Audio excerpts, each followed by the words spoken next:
Welcome to All Sides with Amy Juravich.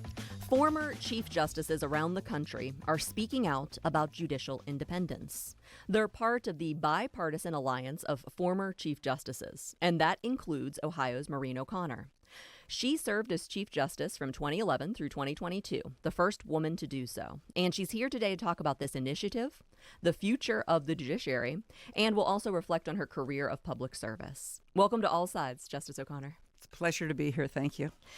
Well, it doesn't sound like you have been doing much retiring after retirement here. So you left the bench in 2022, but at a quick glance, you're involved in a lot of things. And I also read you got a puppy, so you're very busy. Oh, yeah, I have a 1-year-old puppy. Yes, so that'll keep you busy. But let's start with this, the Alliance of Former Chief Justices. It's an initiative from a nonpartisan group that is called Keep Our Republic. The website says it focuses on initiatives that reinforce the guardrails of American democracy. So tell me why you decided to get involved in this alliance of former Chief Justices. I was speaking with several of my colleagues, the former Chief Justice of Hawaii and Kansas and former Chief Justice of Texas. And we talked about, this bringing together on a nonpartisan basis a group of chief justices, former chiefs. We're all retired, so we have the ability to speak freely. And our judiciary in this country is under attack, okay?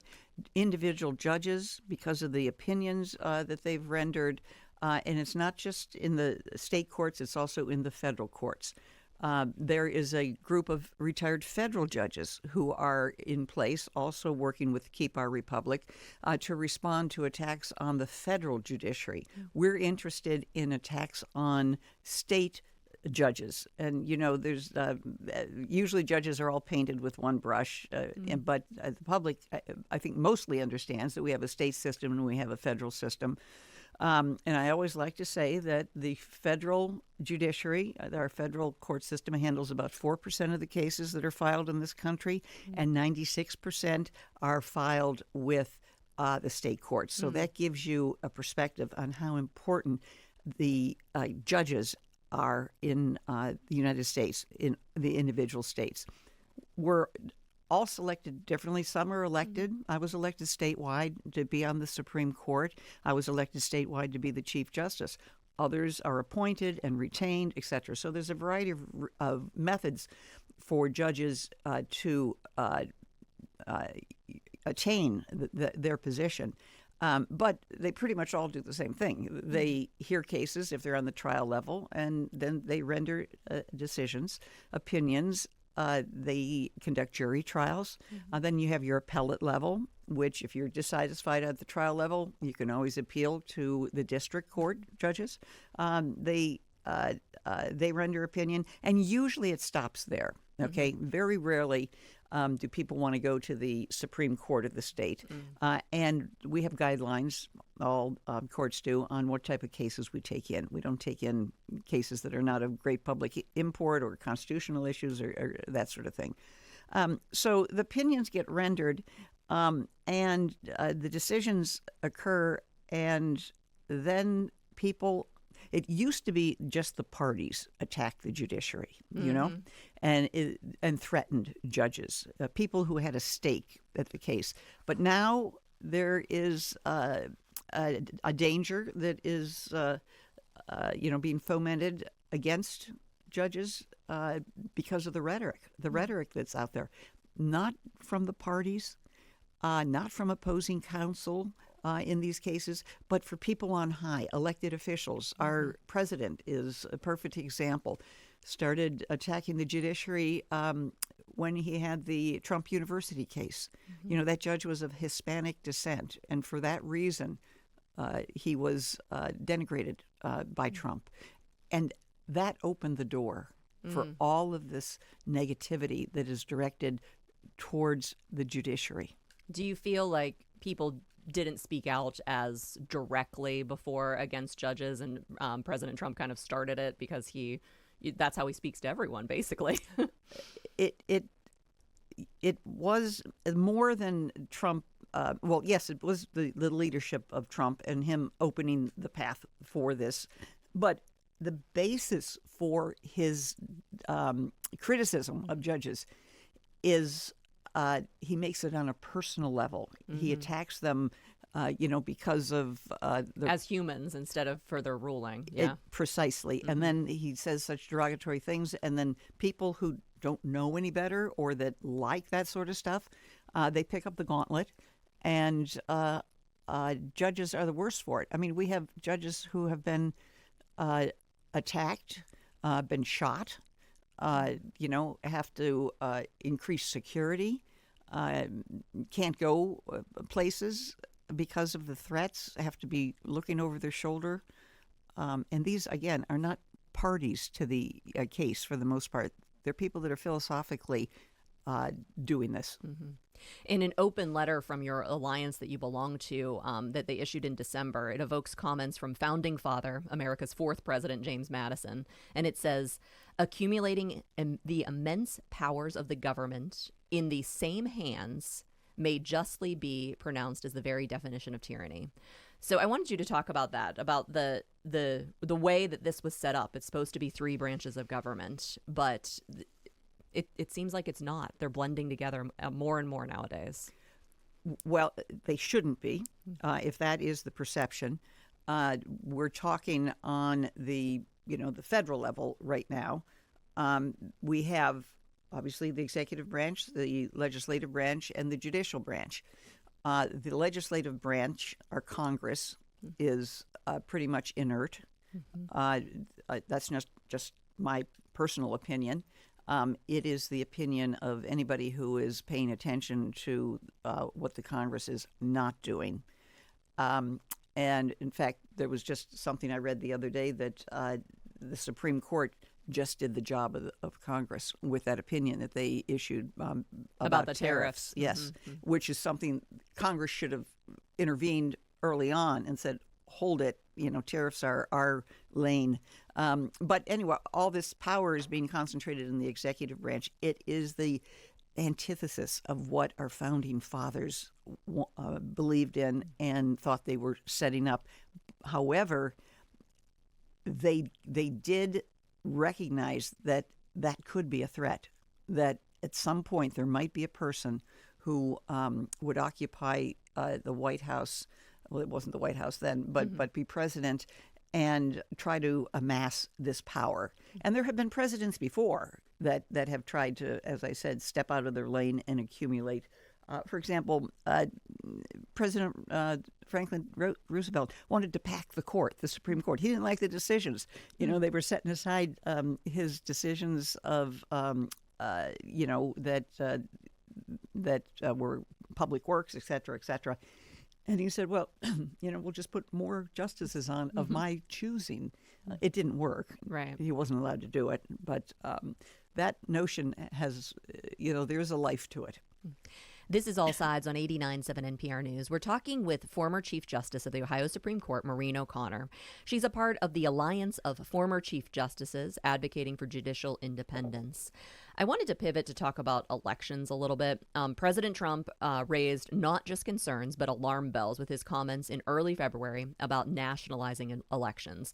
I want to play some audio and then have you comment. His first remarks came on a podcast where his former FBI director, and he said this.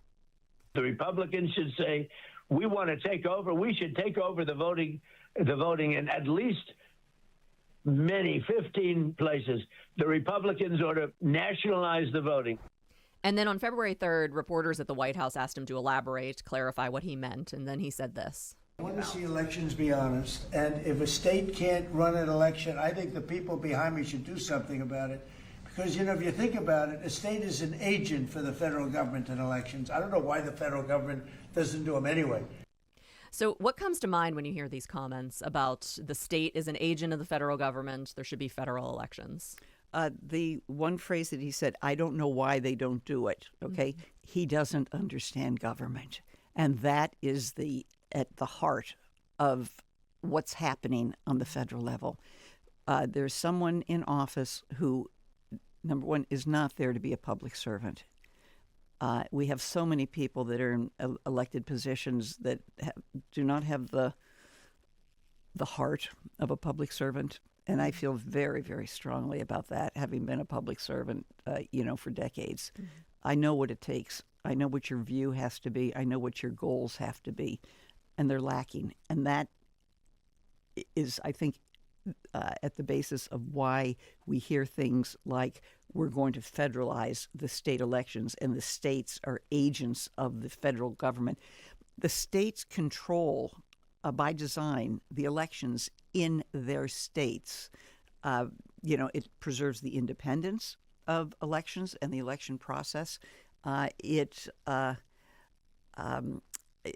have 50 states, and they're not all the same. And that's another thing that is so misunderstood. It's a cookie cutter. It's one size fits all. Why don't we just do it this way? No, we've got 50 states for a reason.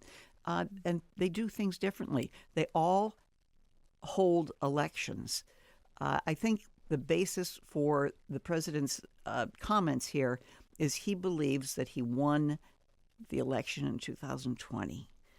And there is absolutely no evidence of that. And he will not accept it. And therefore, if the feds take over elections, they can be manipulated and, thy will be done. And you just can't do that. Well, yeah, related to that, in January, the FBI raided an elections office in Georgia to investigate so-called discrepancies from the 2020 election. They seized 700 boxes of ballots. And this is in the lead up to the midterm elections. So as we're talking about, we're leading up to the midterm elections. They're going into an elections office in Georgia related to 2020. What are you paying attention to when it comes to all of this talk about elections as we head to the midterms? I'm paying attention to the choices that we're going to have in the midterm. Here in Ohio, we're going to have elections for Congress, our congressional delegation. They're using a gerrymandered map. We have gerrymandered maps on the books. After I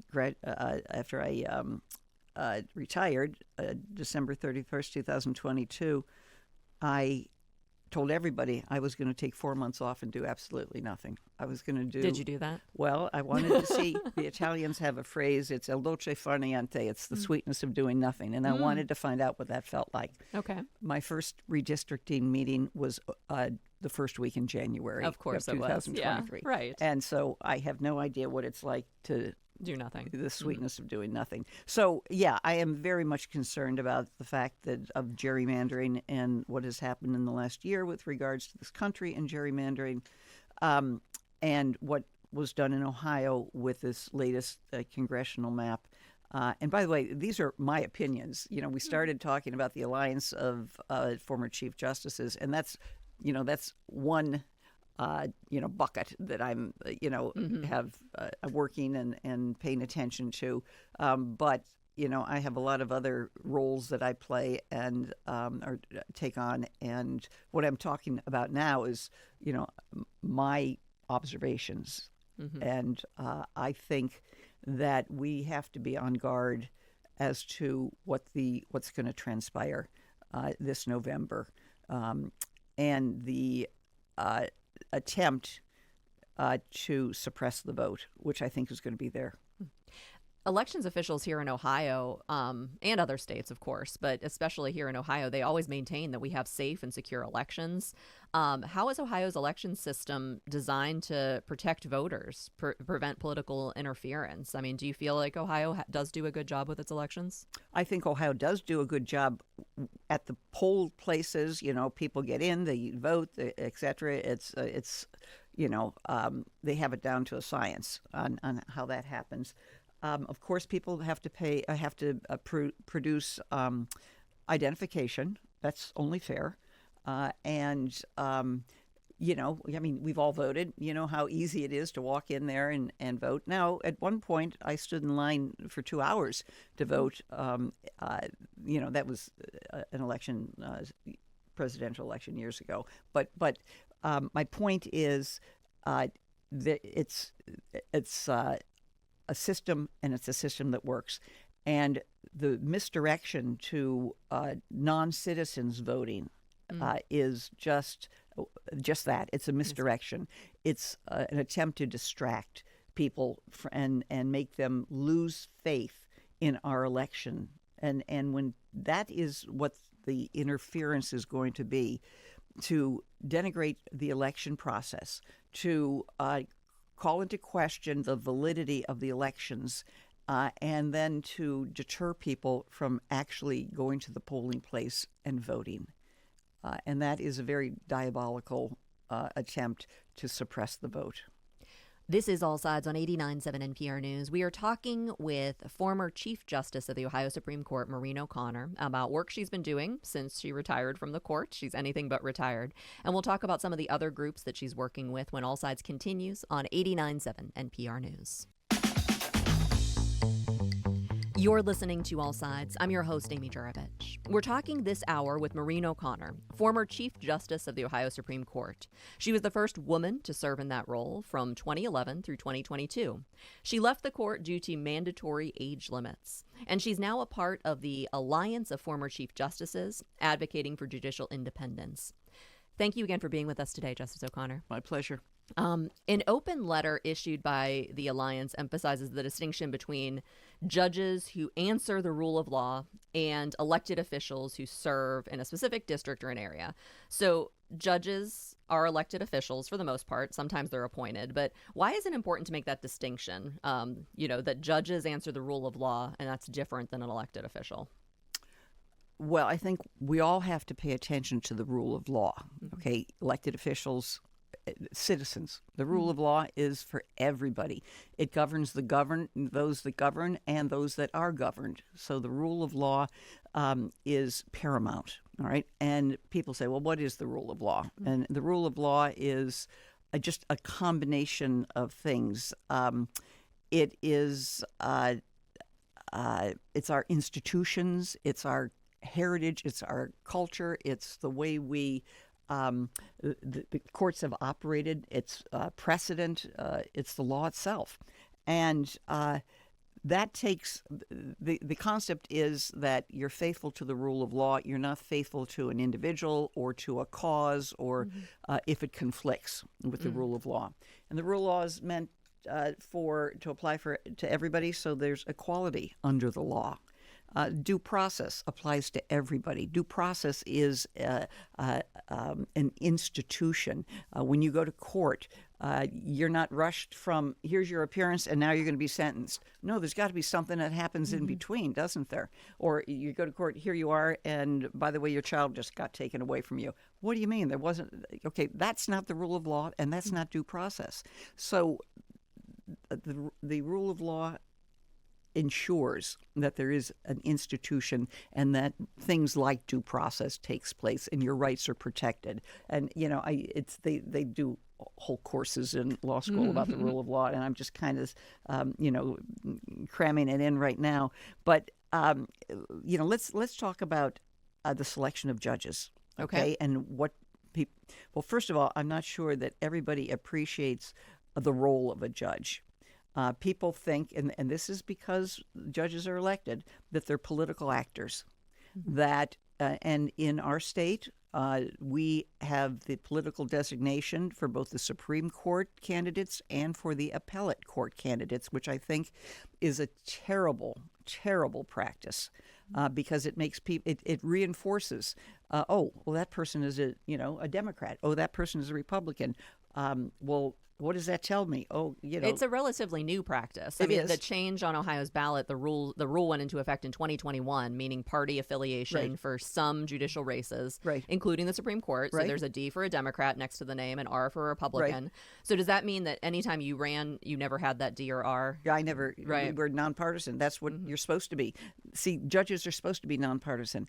If a judge pays attention to their political registration, to the will or wishes of their political party, to an elected office holder from a political party, and they bring that into the courtroom with them on how they make decisions, they don't deserve to sit on the bench or wear a robe. You don't bring politics, your political persuasions, into the courtroom.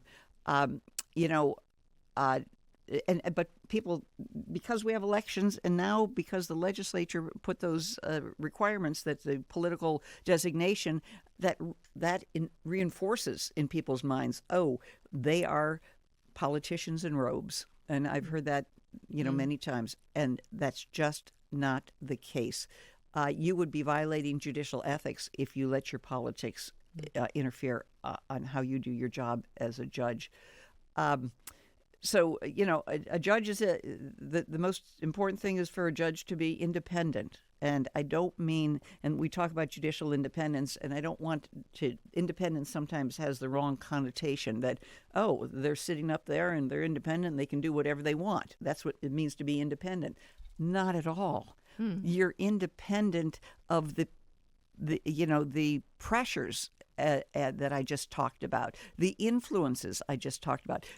You operate independent of that sort of stuff. You don't let that seep into how you do your job, but you are dependent to the rule of law. You are faithful to the rule of law, how the law is written, how it's been interpreted by higher courts, and then how you have to apply it to the situation before you. And that's what is meant by the independence of the judiciary. It should be, the non-influence of the judiciary. There can't be anything other than the rule of law. When I, during my last year, I think everybody knows that there were legal cases with regards to the redistricted maps. There were 7 redistrict maps, and I voted. Oh, that little thing, yes. Yeah, that they were unconstitutional 7 times. And it was, the majority of the court voted that they were unconstitutional 7 times. Unfortunately, the federal court was also involved, and the federal court said, well, you know what, you have to have a map. So if you don't come up with a constitutional map by May 31st, then you're going to use the 3rd map. He's telling this to the Secretary of State. So do you think that the redistricting commission was motivated to come up with a constitutional map when they knew that they just had to wait the clock out and then they could use the 3rd unconstitutional map? So anyway, that's what happened. Some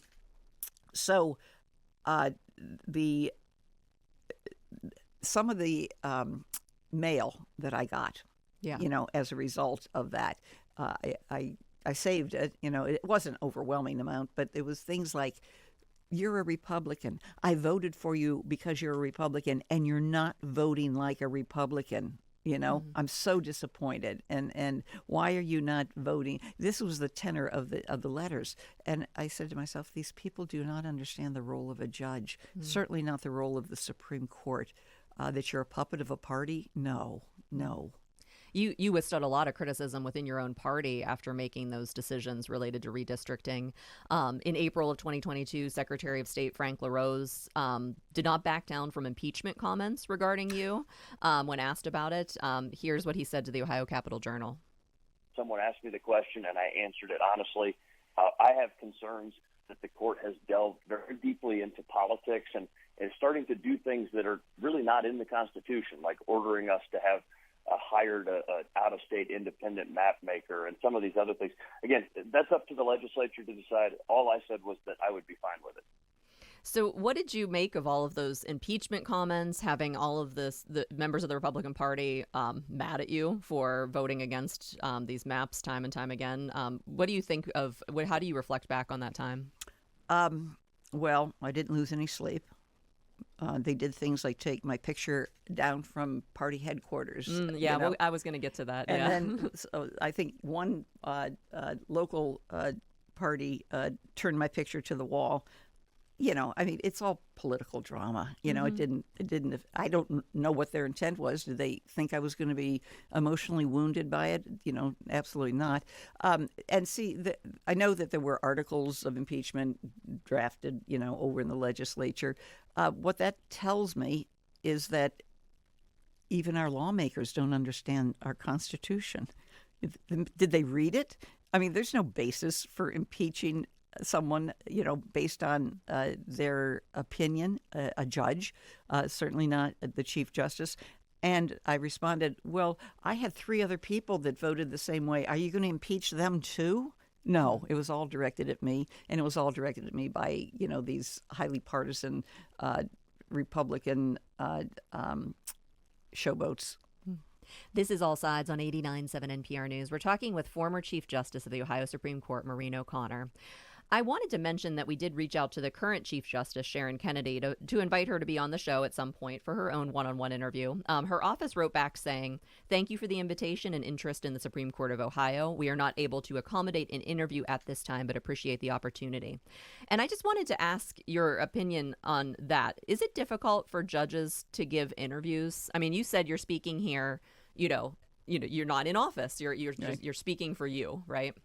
Do you think it's difficult for, I don't know whether, Chief Justice Kennedy was busy or just doesn't want to come on the show. Either way, it doesn't matter. But can a current justice sitting on the court come and do an interview? Absolutely. Mm-hmm. There's guidelines, of course. Mm-hmm. You're not going to, for example, judges can't discuss cases that are coming in front of them and how they would vote on them, or mm-hmm. even the merits of cases that are come before us. They can explain, if they want to, the meaning of cases that they've already issued. But I don't think that's what you were talking about for an interview. Right. You'd want to know more about, this initiative, maybe this program that the court is backing, or a change in, something, a process. There's a lot to talk about that from, if you're on the Supreme Court, if you're Chief Justice of the Supreme Court, when I was on the court, I gave a lot of interviews, on media, but also in person to groups, explaining what we did during COVID, for example, how the courts stayed open and how we were able to felicitate that, or the use of technology in the courts is. Yeah, you're known for a lot of technological advances in the court. In your court, a lot of things. Well, happen. Not only at the the court, here, the Supreme Court, but we started this initiative that at the end of the fiscal year there was some money left over, okay? And normally what you do is you give it back to the general revenue fund. Mm-hmm. All right, well, keep in mind that the court's budget is like 1/10 or 0.2% of the state budget. That tells you how, how minimal. So there was a couple $1 million, left over at the end of the year. And so I consistently granted that money for technology to the local courts. And it really helped the local courts because they don't have that kind of money from their cities, or their counties. And when it was all said and done, I think that it was close to $40 million over the years that was granted.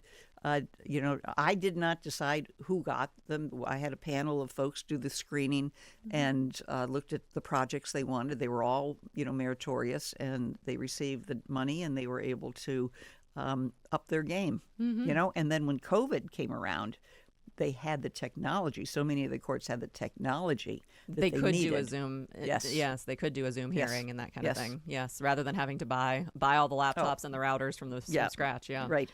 Which they couldn't afford. To circle back to redistricting for a moment, are you still following it? I know that you said that right after retiring, you took 1 week off and then you were back in the redistricting issue. Did you follow it this past time? Have you been keeping track of things?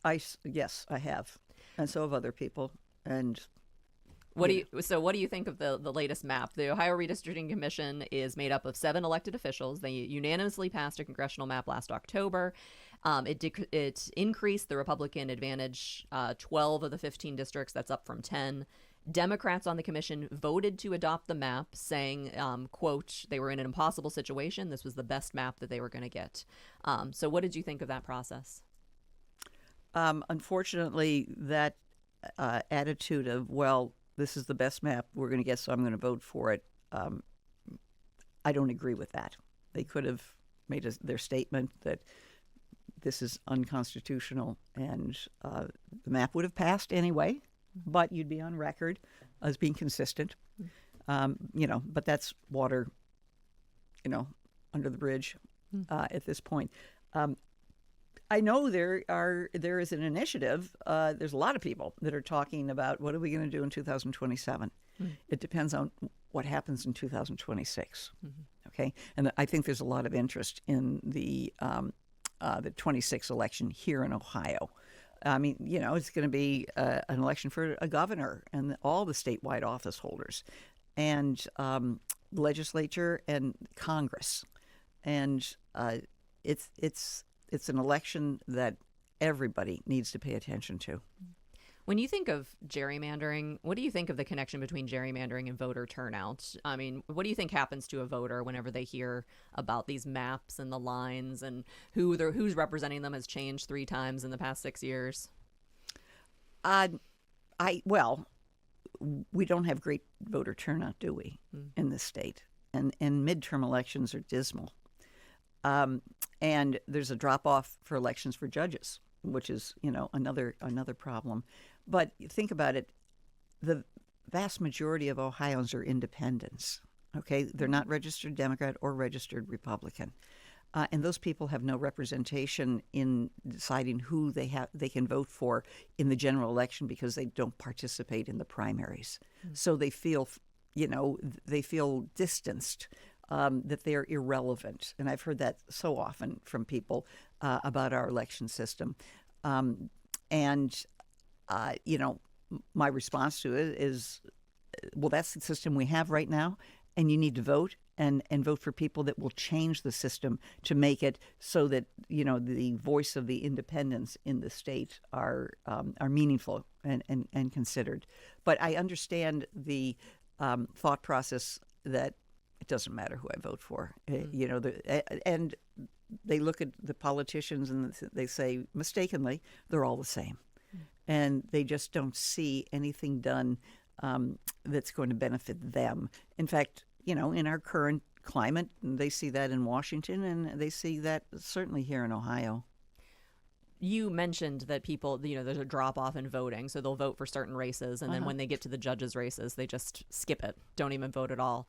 Was the intention with adding that R&D maybe to help people with voting for judges, or do you think that people just don't understand how to vote for a judge?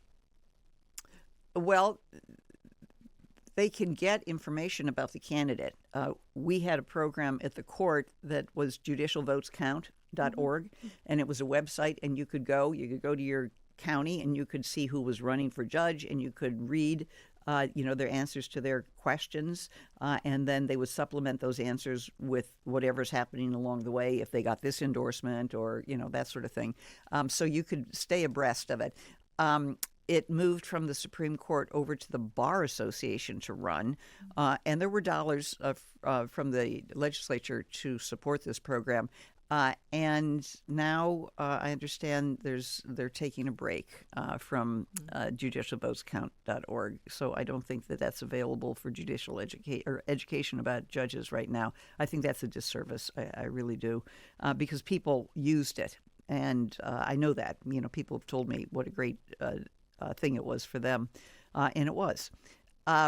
So people, they have to work to find out about judges. Obviously, in this day and age, you can Google anybody, anything, whether you're getting the right information. It's important, to maybe look at how local papers, and I mean like community papers, they pay attention to these kind of races, and they can be, a source of information as well.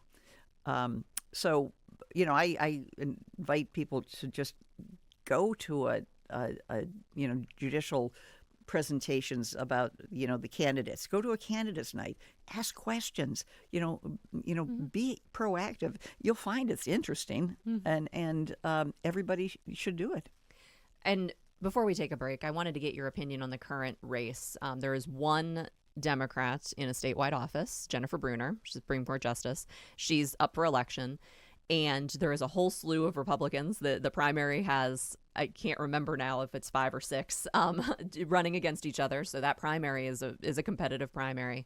What do you make of that race with having, one Democrat in statewide office elected right now, up for re-election, and that slew of Republicans trying to?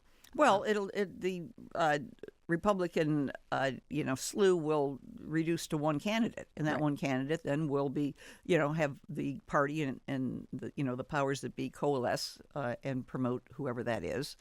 And as I said, as you said, Jennifer Brunner is running for re-election. She's been Secretary of the State. She has been on the court. She is, in my mind, a true public servant. But again, she has the D.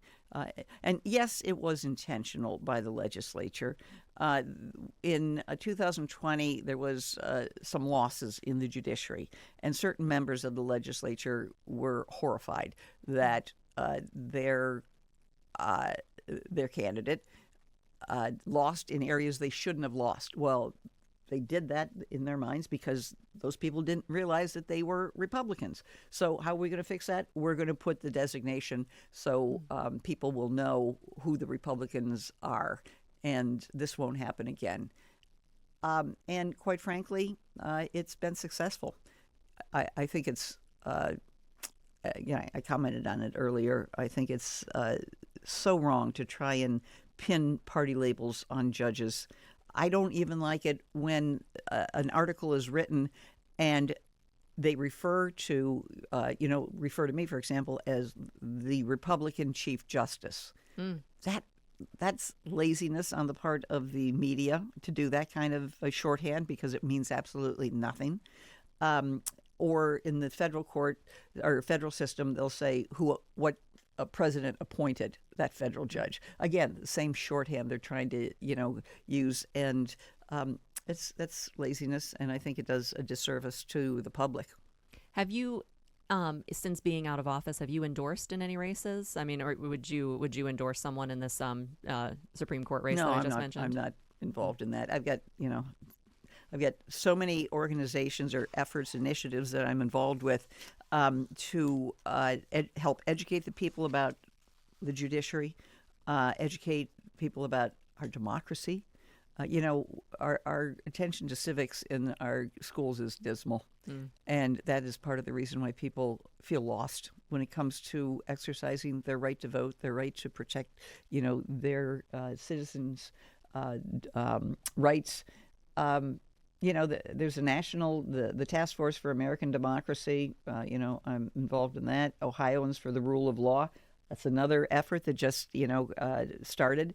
That is going to be, it is an institution that will coordinate and organize events. So, and those events are directed at making public aware, putting lawyers in schools to explain to kids about the working of the government, their rights, what it means to vote, the history. This is getting momentum. I guess that's the message I'm delivering, is that there is momentum there in this environment, in this state, and in this country, because of what our leadership is doing. This is All Sides on 89.7 NPR News. We're going to continue our conversation with Maureen O'Connor, former Chief Justice of the Ohio Supreme Court. All Sides continues in just a moment on 89.7 NPR News. You're listening to All Sides. I'm your host, Amy Juravich. We're talking this hour with former Chief Justice of the Ohio Supreme Court, Maureen O'Connor. She's a member of a new initiative from Keep Our Republic called the Alliance of Former Chief Justices. Thank you again for being with us today. Thank you. So in a 2024 interview with the State Court Report, you talked about being a part of a 6-person panel selected to vet candidates for a constitutional court in Ukraine.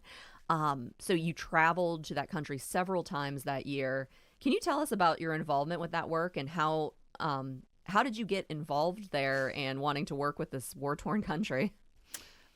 It's interesting, and it is something I'm still involved with.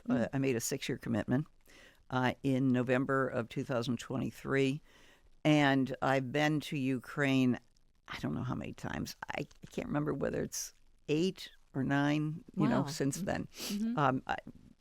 It was set up as a very much pro-democracy reform task force.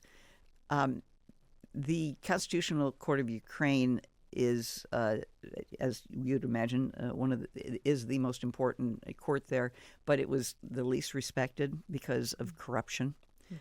And so Ukraine wanted and still wants to be part of the EU. They want to be part of, other organizations. And the EU said, groups, democracy groups, before we consider this, you have to do something about your court system, okay, from top to bottom. So one of the groups that they formed was the one I'm involved with. It's called the Advisory Group of Experts, which is a kind of highfalutin title, but there's 6 members who are selected. There's 3 Ukrainian members, and there is a woman from Poland who was formerly Prime Minister of Poland, and there's a gentleman from Slovakia who is active in the ministerial roles in his government, and he's also active in EU activities. So EU said, here's what we do. You get this screening group, and we each have a deputy member. My deputy is a retired federal appellate judge from the District of Columbia. So we get together and we learn everything there is about the candidates that want to be members of the Constitutional Court of Ukraine. We have a group of lawyers and young researchers that find out all this information from government sources and then devise questions, and then the candidates answer the questions. And so we're well versed on the backgrounds of these candidates. And the first goal is to make sure that they have high moral quality, high moral integrity. That's what the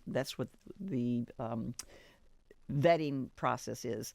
Unfortunately, too often their lifestyle exceeds their income, and their rationale for the discrepancy is not always as convincing as they would like it to be. So you have doubts. We have doubts, and they don't make it to the next round, which would be take the written exam. So many do not make it there, and because we do our job. And the beautiful part of this is that it's live streamed while we're interviewing the candidates. So the public gets to see what's going on, and the law students in the law schools there get to do it. At one point after we were interviewing for the day, I went and spoke to several law schools, and they wanted to talk about it, and they were really interested in what we were doing and how it's all for the direction of reform, and wow. They were all supportive of that. So I really have confidence in the younger generation of the country. You have to understand that Ukraine was Soviet, part of the Soviet Union, therefore had the Russian mentality of government, which is corrupt, just corruption upon corruption. And in the post-Soviet era, so many of the countries that broke free, like Ukraine, in 1991, retained the culture, and it's even now, and that's what you have to deal with. I feel like we could spend a whole hour talking about you weeding out corruption in Ukraine. This is All Sides on 89.7 NPR News. We're talking with former Chief Justice of the Ohio Supreme Court, Maureen O'Connor. Before we run out of time, we mentioned this briefly earlier. Your portrait as Chief Justice was moved from a prominent spot in the Grand Concourse to the Education Center in the building's basement. In April 2025, a new exhibit was opened. Your portrait's a part of the Women in Law exhibit in the basement. I was just wondering if you've seen the Women in Law exhibit. No, I have not. So your portrait was in the Grand Concourse. You were the only woman represented there at the time, I believe. Is that still correct? That is true. Do you know if there's any women portraits in prominent spots? No, there's not. And that was the reason that I wanted that portrait in the Grand Concourse. That's where school kids come. That's where the public comes through there. The only people they see are the faces of deceased white men. Going back to, the 1800s, some slave owners, that sort of thing. And I just felt that we needed to send a message not just to young women, not just to girls in the grade schools that are coming, but to the boys too. That, hey, this is a job that a woman did. She was on the court for 20 years, and 12 of those, she was the Chief Justice. And if she can do it, maybe I can do it too. And just enhance the respect for women in the law. And I'm not in favor of a special, we're going to put these women in the law in a corner, and here's a little exhibit about it. Put it throughout the court where people see it, and people say, well, it's down in the basement, in the education center. Yeah, that's not where people go every day, that come in there. It made me sad that happened. I heard from a lot of the employees that they were saddened because they loved walking by the portrait, every day, and it was like I was still there. They say hi to you. Yes, yeah. And it's a smiling portrait. I don't know if you've ever seen it, but it's really, I'm smiling. I'm standing up. I'm smiling. I'm right at the edge of the bench in the courtroom. It's a really, and the artist did a beautiful job. And I'm not just saying, because it's me, because I'm not vain, but for the quality of work, it is absolutely gorgeous.